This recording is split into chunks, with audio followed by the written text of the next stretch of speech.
안녕하세요. 30대 초반의 여자입니다. 어디서부터 시작해야 될지 몰라서 간략하게 제 소개를 먼저 드릴게요.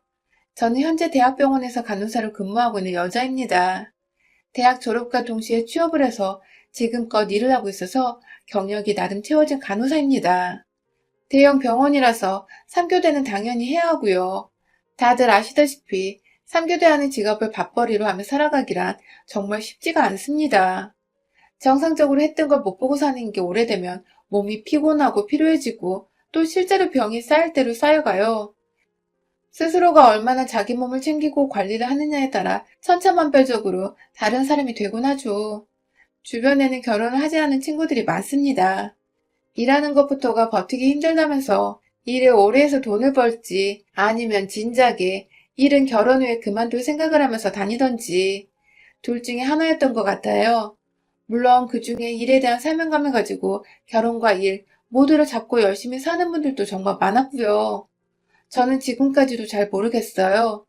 제가 어느 쪽에 속하는 간호사인지. 처음에는 친정이 어려워서 취업이 곧바로 보장이 되는 간호학과를 선택했는데 공부를 하고 일을 배우면 배울수록 저의 손길을 거쳐 도움을 받고 고마워하는 환자분들의 모습에 보람도 느꼈습니다. 진짜로 나이팅게일이 된 것만 같아 이 일에 사명감을 느꼈죠. 비록 상대하기 너무 지치고 힘든 환자분들도 많이 봐왔고 그로 인해 병실 밖에서 눈물 훔칠 때도 정말 많았지만 결국 내가 선택한 길이었고 간호사로서 감내해야 할 몫이라고 생각했어요. 그렇게 스스로 마인드 컨트롤하고 나면 막 죽을 만큼 힘들지도 않았고 그래서 또래 동기들보다는 비교적 대형 병원에서 오래 살아남아 일하고 있는 것 같습니다. 늘 웃지 않은 날이 없도록 노력했어요. 저도 사람인지라 남들 앞에서 저 힘든 거 표현하고 싶고 다 포기하고 싶을 만큼 괴로운 적도 많았지만 아파서 병원에 누워있는 사람들 앞에서 제가 할 짓이 못되기도 했고 불안한 환자들 옆에서 어떻게든 그 긴장을 풀어드릴 수만 있다면 전 나름 제 일을 최선을 다하며 사는 사람이지 않을까 싶었거든요. 근무하며 늘 이런 점이 보람을 느끼면서도 동시에 힘든 점이었는데 어느 순간 저의 하나뿐이 커다란 장점이 되어 있더군요. 동료들 사이에서는 제가 나름 무슨 바이러스라며 참 평판이 좋았어요. 전 별로 한 게 없는데 그저 웃는 제 모습에 다들 힘을 얻고 일하는데 즐겁다고 하니 그게 또 그렇게 듣기 좋더라고요. 좋은 동료를 만나서 사회생활만큼은 참 어렵지 않았는데 저한테 칭찬까지 해주니 어찌나 기분이 째지던지. 그중에는 저 같은 간호사분들도 계셨지만 물리치료사도 있었고 의사도 있었어요. 그리고 저희 남편은 바로 저와 함께 자주 부딪히며 일을 했던 동료 중 한 명. 그 병원의 의사였습니다. 남편은 동료들 따라 옆에서 제가 그냥 다 좋았대요. 다들 힘들다고 죽는 소리 해댈 때 전 늘 그래도 힘내요 하면서 응원의 말을 던지고 자기 일하러 요유히 사라지곤 했었대요. 저도 몰랐던 일하는 저의 모습들을 남편은 하나하나 다 기억을 해주고 있었어요. 기억을 하고는 혼자서 되새겨보기도 하고 좋은 사람 같다며 제가 더 알고 싶어지기도 했대요. 그러다 결국 나이트 근무를 하고 퇴근하는 길에 절 붙잡고 고백을 했어요.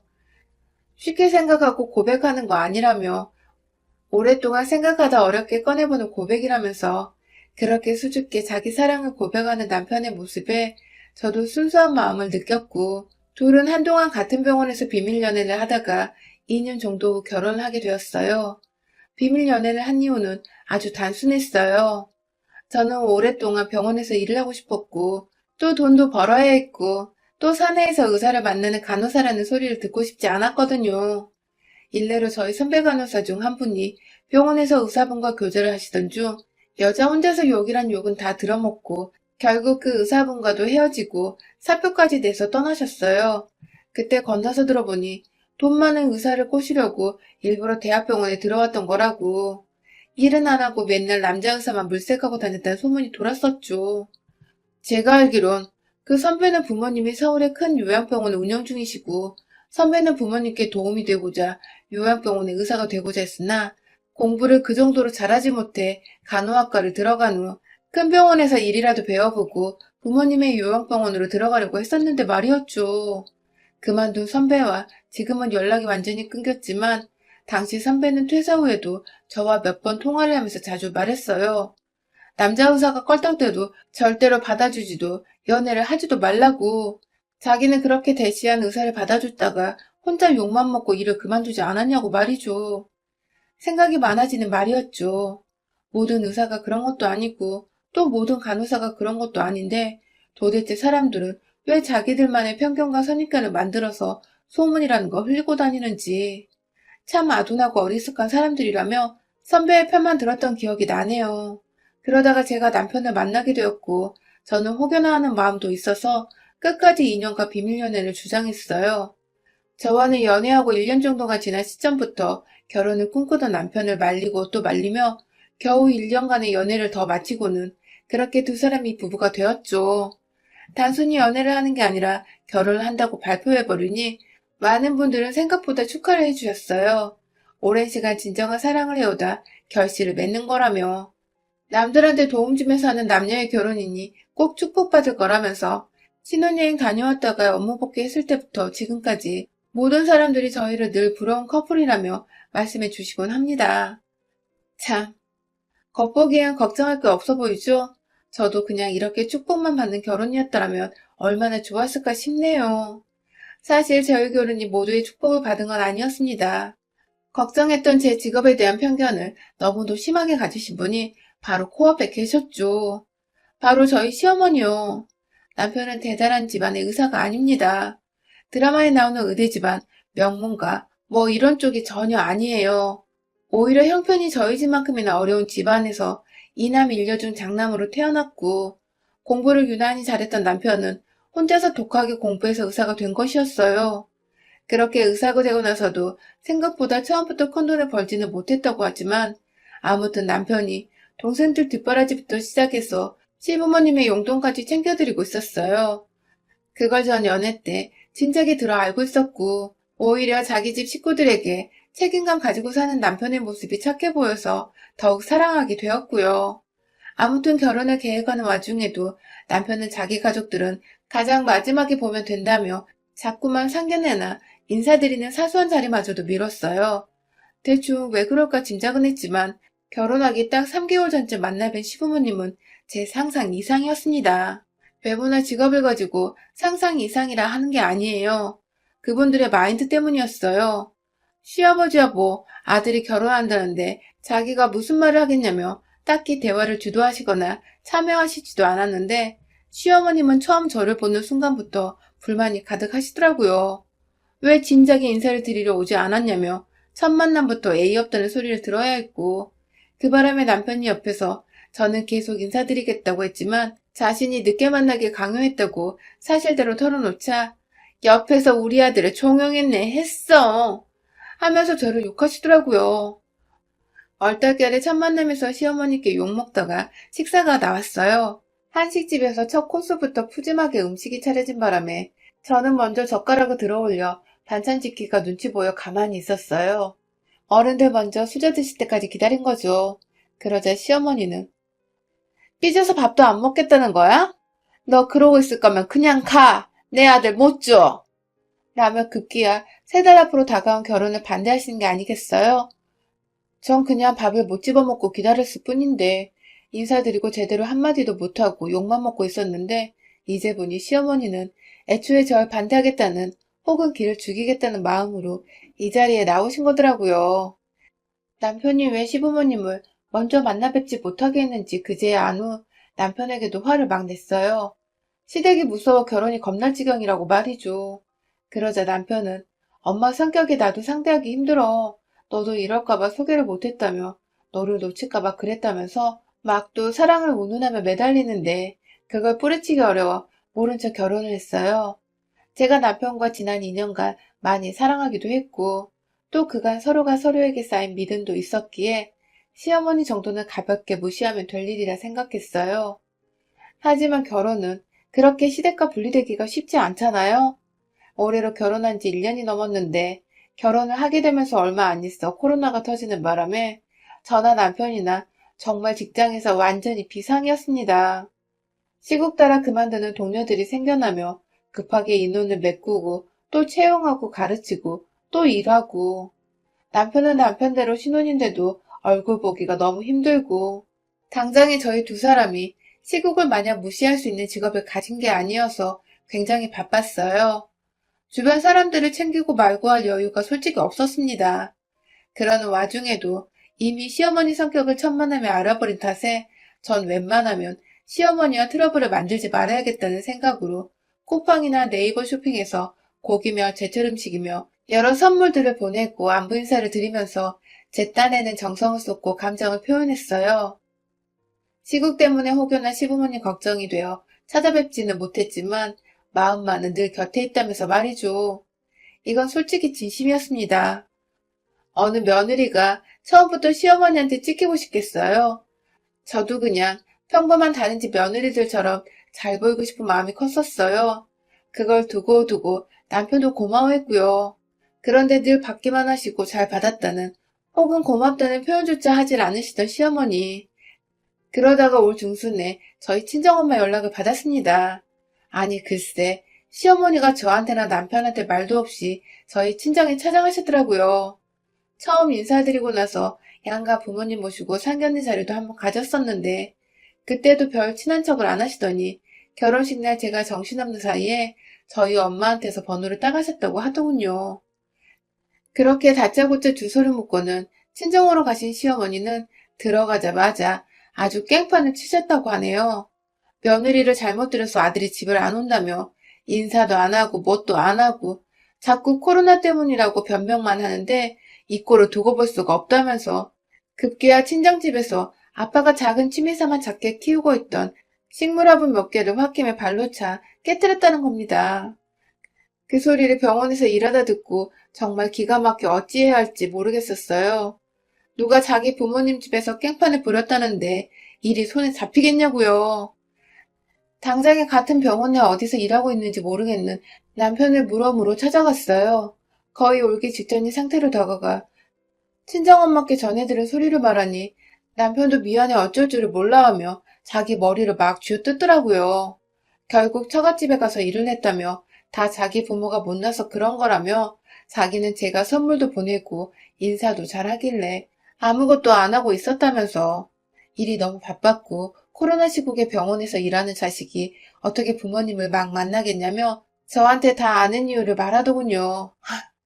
이게 당연한 건데 우리 시어머님은 그저 아들이 인사를 안 하러 온다며 그게 다 코로나를 핑계로 대라고 말한 며느리의 책임이라고 빡빡 우기기나 하셨으니 깊은 한숨만 나왔어요. 결국 그 사건은 남편이 무려 코로나를 뚫고 시댁에 찾아가 완전 뒤집어 엎어놔서 해결이 되었습니다. 다시는 저 몰래 친정에 가서 살던 대로 생각하던 대로 깽판 치지 말라며 시댁에는 화분이 없지만 시어머니가 키우시던 쪽파가 심어진 화분을 헤집어 놓고는 엄마도 기분이 어때? 더럽지? 하면서 역지사지를 몸소 보여줬죠. 남편의 사이다 같은 행동에 따라가서 한마디도 거들어볼까 싶었던 저는 오히려 남편을 말리다가 한마디도 못하고 시댁에서 나왔고요. 뭐 중간에서 중재 아니 중재를 해준 남편이 고마웠고 시어머니도 이제 다시는 사돈댁을 우습게 보고 행동하는 일이 없으시겠다 싶어서 마음 한편으로도 든든했습니다. 그렇게 또 한동안은 시부모님과 왕래가 없었어요. 어린 아가씨와 도련님께는 너무 미안해서 제가 몰래 몇 번 용돈도 보내고 문자도 자주 했지만 시부모님께는 제가 뭐라 먼저 연락을 해야 할지도 모르겠고 아직 친정집에서 깽판 부리신 것에 앙금이 완전히 풀린 것도 아니었던지라 그냥 모른 척 바빠 죽겠는 일이나 열심히 하면서 살고 있었죠. 그러다가 이번 달, 그러니까 12월이 되면서 뜬금없이 어머님께서 먼저 연락이 오셨어요. 본인이 약간 열도 나고 몸도 피곤한데 병원에 못 가겠다며 요청하시는 연락이었어요. 저도 간호사인지라 아프다고 하는 어르신 말씀에 무시도 못하겠고 아플 때 찾는 사람이 저라는 건 그래도 주변에 의지할 사람이 저밖에 없으시다는 뜻인 것 같아 걱정되고 안쓰러운 마음에 불이 나게 시댁에 달려갔죠. 솔직히 코로나면 어쩌나 싶어서 먼저 전화로 근처 보건소부터 찾아가라고 가는 게 어려우시면 방역 콜벤이나 뭐든 보내드리겠다며 말씀을 드렸지만 시어머니는 전혀 말을 듣지 않고 자신은 집에만 있을 거라 우기셨어요. 나머지 식구들은 걱정이 돼서 저도 남편한테 일단 시댁에 간다는 말을 하고서 퇴근하자마자 간 거였죠. 혹시 몰라 병원에서 하던 대로 마스크 쓰고 장갑까지 꼈어요. 원래대로라면 앞문을 가리는 플라스틱 마스크도 착용을 하는데 시부모님은 오랜만에 뵙는데 그렇게까지 하기가 그래서 끼지는 않았죠. 그렇게 시댁에 들어가니 제 모습을 본 시어머니는 너 죽는다 진짜.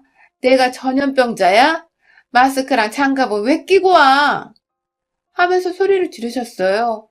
아니, 다른 것도 아니고 병원에서 일하고 있는 아들 부부가 바이러스 전파자일 수도 있고, 또 아프다는 시어머니가 바이러스 전파자일 수도 있는데, 서로가 조심해야 하는 상황에서 병원에 모셔가고자 온 저한테 마스크랑 장갑 좀 꼈다고 죽는다는 경고는 하고 계시다니. 문제는 시어머니가 여기서 그치지 않고 헐레벌떡 다가와 저의 마스크를 벗겨 던지신 겁니다. 순간 마스크 끈이 제 귀를 잡아당겨 아프다고 눈물이 찔끔 나왔어요. 장갑 빼시던 어머님의 손톱 때문에 제 손이 시뻘겋게 올라왔어요. 정말 아픈 사람이 맞나 싶을 만큼 힘이 넘치시던 시어머니는 급기야 제 얼굴을 보고 말하는 이 순간만을 기다리셨는지 밥도 못 차릴 만큼 아프니 밥부터 해달라 하시더군요. 약을 정말로 어디서 구해오긴 하셨는데 식후약이라면서 시어머님이 시키시니 저는 또 바보같이 밥을 했어요.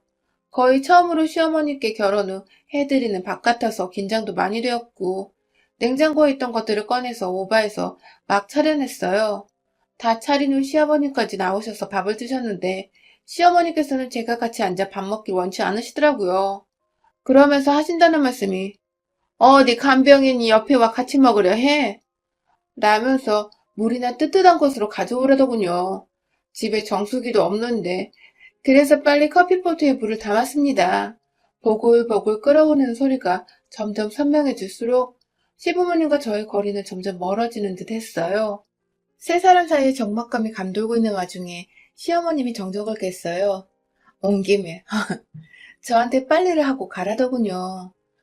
화장실 안 바구니 안에 든 옷이 한가득 있으니 그걸 베란다에 있는 세탁기에 돌리라는 그 말 하나 하시고는 밥 다 드셨다며 부엌에 그릇만 올려둔 채 좀 쉬자고 TV 앞으로 가 앉으시는 어머님.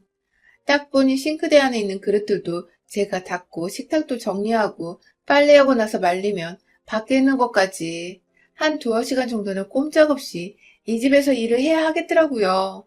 일단 시키는 대로 급하니까 시간 걸리는 빨래부터 했고 그 사이 설거지도 하고 막 뭐가 정말 정신이 없었어요. 남편과 둘이 사는 신혼집에서의 일과 비교를 해보면 네 식구 사는 시댁 일은 정말 너무하다 싶을 만큼 많더군요. 더 문제는 혼자 아둥바둥 일을 하고 있는데 시어머니와 시아버지는 거실에 앉아 TV를 보며 막 재밌다고 웃고 계시고 급기야 그렇게 TV를 보는 와중에도 저한테 뜨거운 물을 갖다 달라고 막 시키셨어요. 뜨거운 물을 갖다 달라 해놓고는 뜨뜻한 걸 마실 거라며 찬물 좀 섞어달라고 하고 그러다 또 열기가 올라온다며 보일러를 꺼라 틀어라. 아주 그냥 제 꼴을 보니 종년이 따로 없더라고요. 그러면서 말끝에는 꼭 간호사라 그런지 이것저것 시키는 걸 다 해주네. 시중을 역시 잘 들어주네. 하면서 제가 간호사에서 시중 드는 것의 전문가란 걸 농담이라 하시니 기분도 좋지 않았습니다. 아프다고 하셔서 병원 모셔가겠다고 일 끝나고 지친 몸 이끌고 불이 났게 시댁에 온 건데 아주 그냥 호랑이 굴에 들어온 토끼가 호랑이 똥을 치우고 있는 꼴이라니. 그것만이 끝이 아니었어요. 이왕 집 청소도 하고 자기 시중을 드는 거 청소기도 밀고 말끔히 집 소독이나 좀 해주라며 간호사니까 청소하는 것도 잘할 거 아니냐고 그러시더라고요. 제가 간호사면 간호사지 청소부는 아니잖아요? 그런데 무슨 논리인지 간호사니까 환자 옆에서 시중 들고 청소하고 종처럼 해야 환자가 기분이 좋아지고 금방 쾌유를 한다며 급기야 제게 종년이 되길 부탁하셨어요. 그리고는 곧 너네 친정에서도 내가 너를 종부리듯 할 거 다 알고서 그날 일을 너한테 꼰지른 거지?